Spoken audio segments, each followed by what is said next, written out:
A geada ainda cobria o capim quando Fernanda Lemos parou o carro na entrada do sítio e ficou olhando pela janela sem descer. Era uma sexta-feira de julho, 5 da manhã, e a Serra Gaúcha, nessa hora e nesse mês, tem aquele frio que não é só temperatura, é textura, é presença, é a sensação de que o mundo está contraído ao redor de você e a única saída é continuar em frente mesmo sem saber bem para onde. Traída pelo marido, ela recomeçou em um sítio com um cavalo cansado e surpreendeu todos. Fernanda tinha 41 anos, uma filha de 14 chamada Camila, um processo de divórcio em andamento e um sítio de 12 hectares em Nova Prata que havia herdado da avó materna 3 anos antes e nunca usado para nada, além de visitas esporádicas de fim de semana que o marido sempre arranjava uma desculpa para encurtar. Ela entendia agora, com a clareza que chega quando as desculpas param de funcionar, porque ele sempre queria ir embora cedo.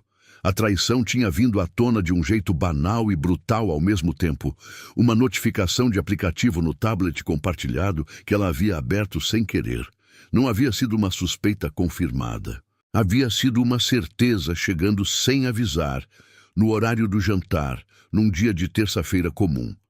Fernanda havia terminado de preparar o macarrão, servido os pratos, sentado à mesa e dito ao marido que ela sabia. Ele havia negado, depois admitido, depois tentado explicar.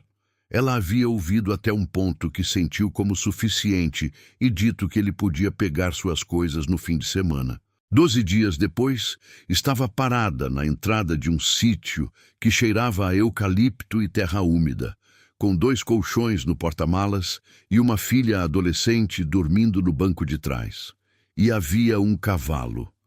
O que ninguém conta sobre o fim de um casamento de 14 anos é o quanto do cotidiano está entrelaçado com outra pessoa de formas que você só percebe quando começa a desembaraçar. Não as coisas grandes, as pequenas, quem ligava para o seguro do carro, quem lembrava da revisão da caldeira, quem sabia onde ficavam os documentos, ausências invisíveis que aparecem uma por uma e que, somadas, formam um volume de solidão que ninguém calcula de fora. Fernanda passou por esse inventário no primeiro mês, não de forma organizada, de forma que as coisas aparecem quando aparecem, geralmente à noite, quando Camila já dormiu, e o silêncio da serra entra pelas frinchas da janela velha. Ela foi aprendendo a ficar com aquele silêncio. Não a gostar. Era o aprendizado de não fugir, de deixar que o peso tivesse o espaço que precisava, sem tentar preenchê-lo com atividade ou com a ficção de que estava bem antes de começar a estar. Fica até o final.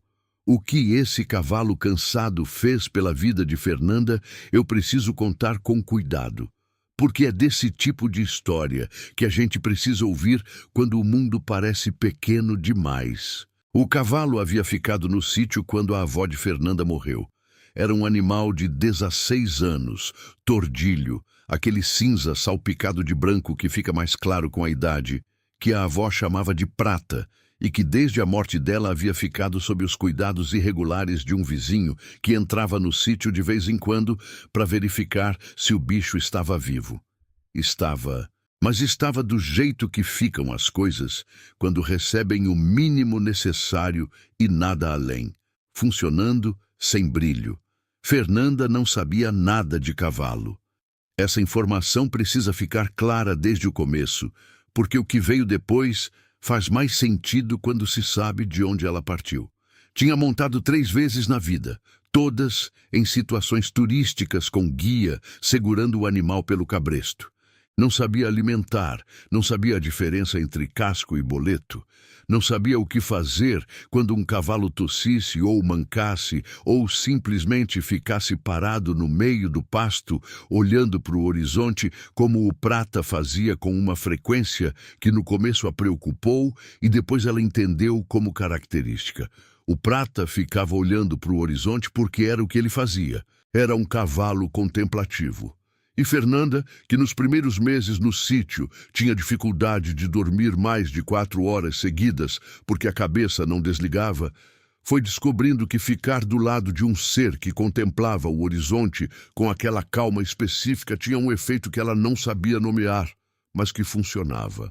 Começou a ir ao pasto de manhã cedo, antes de Camila acordar, antes de abrir o notebook, para trabalhar no emprego remoto que havia conseguido depois de deixar a papelaria onde trabalhava na cidade. Ficava encostada na cerca olhando o Prata. O Prata ficava parado olhando o horizonte, e esse silêncio compartilhado entre uma mulher que tinha perdido a direção e um cavalo que nunca havia precisado dela foi se tornando a parte mais importante do dia de Fernanda, sem que ela percebesse quando havia acontecido essa mudança. Você já encontrou paz num lugar ou num ser que não esperava? Conta nos comentários. A vizinha mais próxima era a dona Gertrudes, 78 anos, descendente de imigrantes italianos com aquele sotaque fechado da Serra Gaúcha que faz as vogais soarem diferentes, e que havia conhecido a avó de Fernanda durante 50 anos de vizinhança. Dona Gertrudes apareceu na segunda semana com um pão caseiro e ficou olhando o sítio com uma expressão de pessoa que está fazendo um inventário. Esse cavalo precisa de dentista, disse Dona Gertrudes, depois de examinar o Prata com uma familiaridade de quem lidou com o animal a vida toda. Cavalo tem dentista? Perguntou Fernanda. Tem, e precisa de casqueamento. Olha esse casco. Dona Gertrudes mostrou. Você sabe fazer isso? Não sei fazer nada de cavalo, disse Fernanda com uma honestidade que Dona Gertrudes pareceu apreciar. Então, vou te ensinar o que sei e o resto você aprende com o veterinário. Esse animal tem mais anos do que parece se cuidar direito. Fernanda cuidou. Chamou o veterinário, chamou o casqueador, reformulou a alimentação com base no que o profissional indicou. O Prata foi respondendo devagar, do jeito que os animais velhos respondem quando recebem atenção de verdade. Não com exuberância, mas com uma consistência tranquila, que é melhor do que a exuberância porque é mais honesta.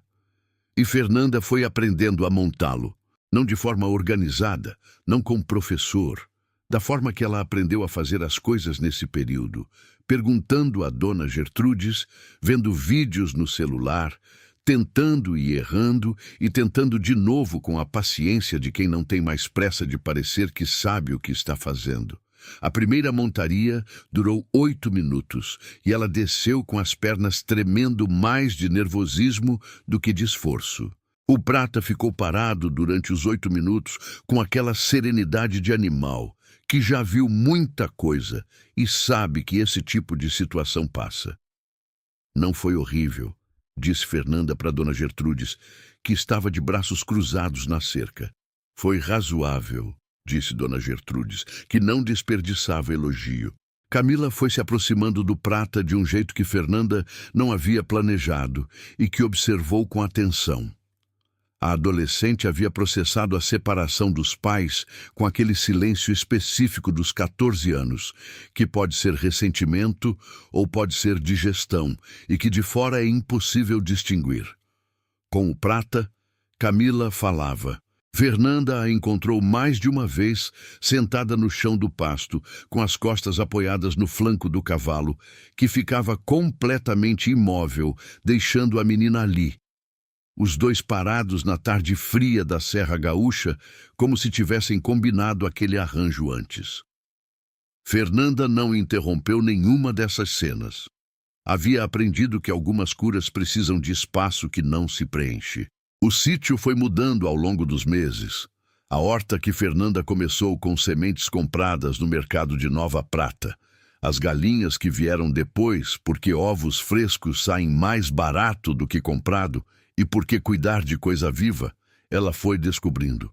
Tem um efeito específico no estado de espírito que não é facilmente substituível. O quarto da Camila, que foi ganhando cor nas paredes, à medida que a menina foi se sentindo que aquele lugar era dela também. O cheiro do pão de Dona Gertrudes, que aparecia nas manhãs de sábado sem aviso prévio e que Fernanda passou a considerar o melhor indicador de que a semana havia sido suportável. E o prata, sempre o prata, todas as manhãs na cerca, quando Fernanda saía para começar o dia. No 8º mês, Fernanda estava fazendo a volta completa do sítio montada toda manhã antes de abrir o notebook. Eram 40 minutos pelos 12 hectares, pelos limites marcados, pelos parreirais da avó que ainda produziam alguma coisa, apesar dos anos sem poda profissional, pelas bordas do eucaliptal, pela parte baixa onde o arroio passava com aquele barulho de água correndo, que no inverno da serra é o único som que dá a sensação de que algo continua se movendo. Foi numa dessas voltas que o administrador do Haras vizinho a viu pela primeira vez. O Haras Alpes do Sul era uma operação de pampas de competição que havia comprado a propriedade ao lado 2 anos antes, e o administrador, um homem chamado Rivaldo, com 30 anos de cavalo, estava verificando as cercas divisórias quando Fernanda passou. Ficou olhando. Depois, foi embora sem dizer nada. Na semana seguinte, bateu na porteira do sítio com uma pergunta direta. Aquele tordilho era dela? Ela disse que sim. Ele disse que havia algo no movimento do animal que ele queria que o dono do Haras visse, se ela não se importasse. Fernanda não se importou. O dono do Haras era um veterinário de Caxias do Sul, chamado Dr. Marcelo, que aparecia no sítio vizinho nos fins de semana. Quando viu o prata sendo trabalhado por Fernanda na volta matinal, ficou em silêncio por uns 10 minutos antes de dizer alguma coisa. Quanto tempo você tem esse cavalo? Herdei há 3 anos. Estou morando aqui há 8 meses. E antes dos 8 meses, ele estava aqui sem cuidado direito. Dr. Marcelo assentiu devagar. Esse cavalo tem uma qualidade de movimento que não aparece com frequência em animal dessa idade, disse. O que você fez com ele? Cuidei, disse Fernanda, com a simplicidade de quem não tem outra resposta. O Dr. Marcelo propôs uma avaliação formal. A avaliação confirmou o que ele havia suspeitado. O prata tinha conformação e movimento compatíveis com competição em provas de marcha, modalidade crescente no sul do país entre criadores de pampas e cruzamentos. Nunca havia sido desenvolvido para isso, porque nunca havia tido condição física que permitisse. Com 8 meses de cuidado consistente, estava. A proposta que veio depois era de parceria. O Haras financiaria a preparação do prata para uma prova regional de marcha em Bento Gonçalves dali a 6 meses. Fernanda manteria a propriedade do cavalo e qualquer resultado seria dividido. Fernanda pediu 2 dias para pensar e no segundo dia disse sim. Havia algo que Fernanda foi observando ao longo dos meses de preparação. Que a disciplina de cuidar de outro ser com regularidade, sem dia de folga, sem exceção por cansaço ou por mau humor, essa disciplina foi fazendo algo com ela que ela não sabia nomear na época, mas que com o tempo identificou como a recuperação de uma confiança em si mesma que o casamento havia desgastado de um jeito que ela não havia percebido enquanto estava dentro dele. Quando você passa anos sendo ignorada sutilmente, sendo interrompida, sendo tratada como parte do cenário do projeto de vida de outra pessoa, você começa a duvidar das suas próprias percepções. A voz interna que diz que você é capaz vai ficando mais baixa até quase não ser escutada. Fernanda havia chegado ao sítio com essa voz quase inaudível. E o prata, sem saber nada disso e sem ter sido pedido para fazer nada além de ser um cavalo, havia sido o ser diante de quem ela havia começado a ouvi-la de novo. Porque o prata respondia a ela, não às suas palavras, nem às suas intenções. Ao que ela fazia de fato, ao peso real do seu corpo, à consistência real da sua presença. E quando algo responde ao que você realmente faz, e não ao que você diz que vai fazer, você aprende de novo que o que você faz é suficiente. Essa foi a descoberta mais importante daquele ano. Os 6 meses seguintes foram os mais disciplinados que Fernanda havia vivido desde que tinha estudado para concurso público aos 25 anos, e não havia passado por 3 pontos. Acordava às 5, trabalhava o prata com orientação do Rivaldo, que vinha 3 vezes por semana. Cuidava do sítio, trabalhava no emprego remoto, dormia o que conseguia. Camila, que havia começado a escola em Nova Prata e que estava com um grupo de amigos que Fernanda considerava bom sinal, ajudava nas tardes com as galinhas e a horta sem que ninguém precisasse pedir. A prova de Bento Gonçalves foi numa tarde de dezembro, com aquele calor inesperado que a Serra Gaúcha às vezes coloca no fim do ano, como se quisesse confundir. 19 participantes. Fernanda e o Prata entraram como a última dupla da chamada, o que é posição de menor pressão e às vezes de menor atenção. Não nesse dia. O Prata marchou durante os 5 minutos da prova com uma cadência que o juiz descreveu no comentário posterior como improvavelmente consistente para um animal de 16 anos em primeira competição. Fernanda ficou em cima dele com aquela postura que Dona Gertrudes havia corrigido tantas vezes nas mãos e nos ombros, sem pressa, sem tensão, com a confiança de quem passou 8 meses todas as manhãs fazendo aquele mesmo movimento sem plateia. Segundo lugar. O primeiro havia sido um pampa de 6 anos com 4 anos de competição. O segundo foi um tordilho de 16, com 8 meses de cuidado, e uma mulher que havia chegado num sítio gelado de julho, com 2 colchões no porta-malas e sem plano. Quando desceu do Prata depois do resultado, Camila estava do outro lado da cerca da arena, com os olhos vermelhos que ela fingiu que eram do vento. Fernanda não disse nada. Abraçou a filha por um tempo que nenhuma das duas mediu, com o Prata do lado respirando devagar como sempre. Dona Gertrudes havia ido à prova. Ficou parada na arquibancada com os braços cruzados durante toda a apresentação. Quando Fernanda chegou até ela depois, disse: não estava ruim. Era o elogio de sempre. Continuava sendo suficiente.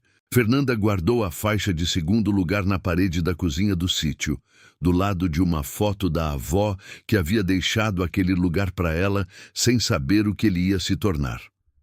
Às vezes, nas manhãs antes de sair para trabalhar o Prata, ela ficava olhando as 2 coisas, a foto da avó e a faixa.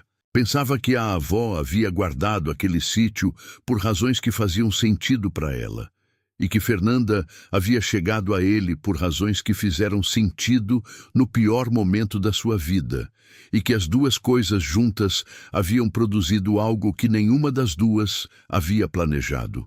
O que as pessoas que estavam na arquibancada de Bento Gonçalves naquela tarde de dezembro e que entendiam de marcha comentaram depois foi o seguinte: que havia algo na dupla do sítio de Nova Prata que não se via com frequência em primeira competição.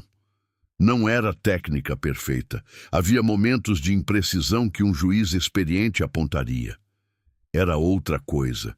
Era a qualidade de presença de 2 seres que passaram tempo suficiente juntos para que a comunicação entre eles acontecesse antes do sinal consciente, antes da rédea, antes do peso no estribo.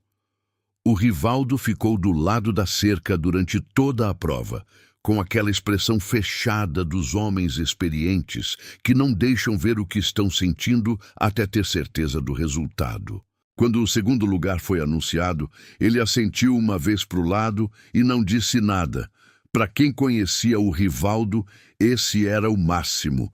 O doutor Marcelo ligou para Fernanda no dia seguinte. Disse que queria conversar sobre a temporada seguinte. Disse que o Prata tinha mais a dar se o trabalho continuasse.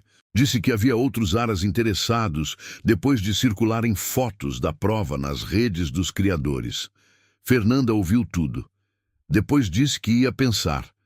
Não porque tivesse dúvida, mas porque havia aprendido, naquele ano, que as melhores decisões merecem o tempo que precisam. E que apressar uma resposta que o momento não exige é o tipo de erro que você carrega por muito tempo. Há uma coisa que a Terra ensina quando você para de tratar ela como provisório, que o que você planta com atenção real, mesmo que seja dor, mesmo que seja recomeço, mesmo que seja um cavalo velho que ninguém mais cuidava, vira alguma coisa que você não conseguia imaginar quando estava plantando. E que, às vezes, o companheiro que você precisava estava esperando no pasto enquanto você ainda não sabia que estava a caminho. O Prata ficou na cerca toda manhã sem falta. Fernanda continuou chegando, e nenhum dos dois precisava de mais. Se essa história tocou em algo dentro de você, se inscreve no canal e ativa o sininho. Aqui, a gente conta as histórias de quem recomeçou com o que tinha e surpreendeu até a si mesmo. Até o próximo vídeo.